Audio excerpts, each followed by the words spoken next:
Today we will discuss the question 7.7.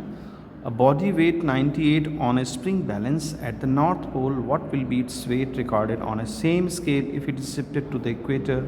Use G is equal to Gm by R square.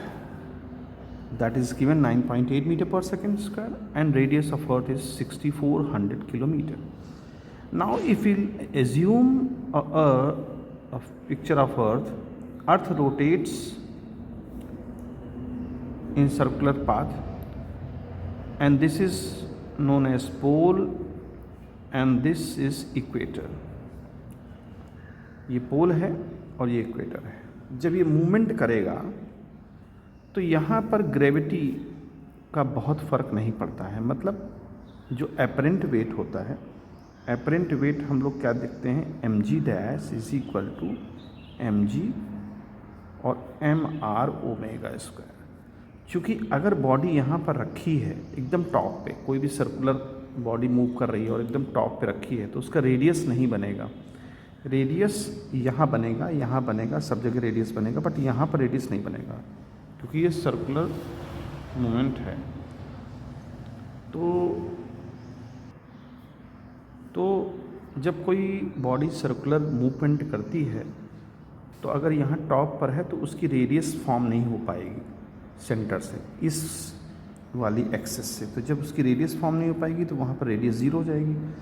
तो जो wait उसका होगा वही इसका एक्चुअल वेट होगा, मतलब जो एपरेंट वेट होगा। क्योंकि हमें मालूम है कि 98 उसका वेट है, यानी mg की वैल्यू हमें दे रखी है 98।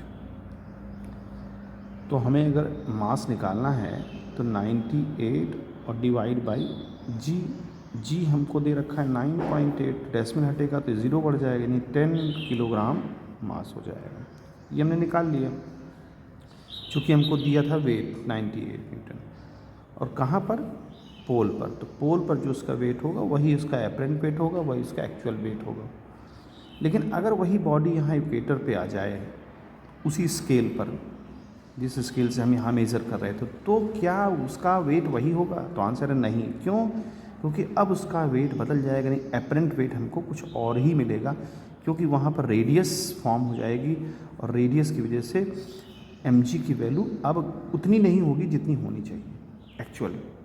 तो अब नई वैल्यू क्या होगी, तो हम यहाँ से लिख सकते हैं। देखिए अब यहाँ पर हम फार्मूला लिखें, M G dash is equal to M G minus M R omega square.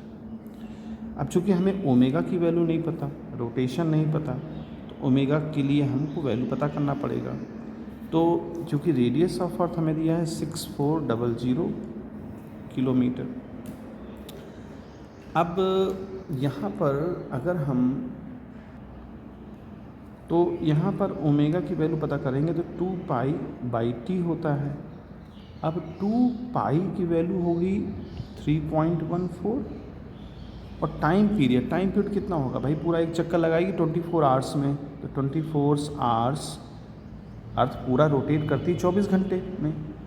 तो 24 घंटे और इंटू उसको सेकंड्स बना लें हम लोग, तो जो इसका आंसर आएगा वो आएगा 7.27 इंटू 10⁻⁵ रेडियन पर सेकंड। अब जब ओमेगा की वैल्यू मिल गई तो हम इस क्वेश्चन में आसानी से वैल्यू पता कर सकते हैं। तो देखिए mg की वैल्यू तो हमें पूरी 98 दे रखी थी, मास हमने निकाल ही लिया ऊपर से 10, रेडियस 6400 किलोमीटर दे रखी है, तो किलोमीटर से हम इसको मीटर बना लेंगे 10⁻³ और इंटू ओमेगा की वैल्यू जो दी है उसका स्क्वायर कर देंगे। तो काफ़ी बड़ी वैल्यू बनेगी, बट इसको आसानी से सॉल्व कर सकते हैं बहुत ही आसान तरीके से। तो ये पूरा सॉल्व कर लें। 98, देखो ये बन जाएगा हमारा -5 का हो जाएगा -10 और 7.27 इंटू 7.27, ये 2 बार मल्टीप्लाई होगा, स्क्वायर है, और 3 और 2 5 हो जाएगा 6, तो 64 इंटू 10⁻⁶, है ना। तो अब इसको जो है सॉल्व कर देंगे तो ये लगभग जो है हमारा 97, ये सब कट कुट के जो है लगभग 1 के बराबर आएगा, 1 से थोड़ा सा ज़्यादा। और जब इसको, या 1 से थोड़ा सा, मतलब पॉइंट्स में आएगा ये, पॉइंट्स में, क्योंकि डेसिमल के पार्ट बहुत ज़्यादा हैं। तो हमारा जो एक्चुअल आंसर आएगा वो mg डैश आ जाएगा 97.66 न्यूटन, यानी कि जो इसका अपरेंट वेट पूछ रहा है इक्वेटर पे वो अप्रॉक्स इतना होगा, यानी 98 था पहले यहाँ पर, तो अब कम हो जाएगा क्योंकि रोटेशन की वजह से mr ओमेगा स्क्वायर की वैल्यू इतनी कम होगी। तो इस तरह से वी कैन राइट।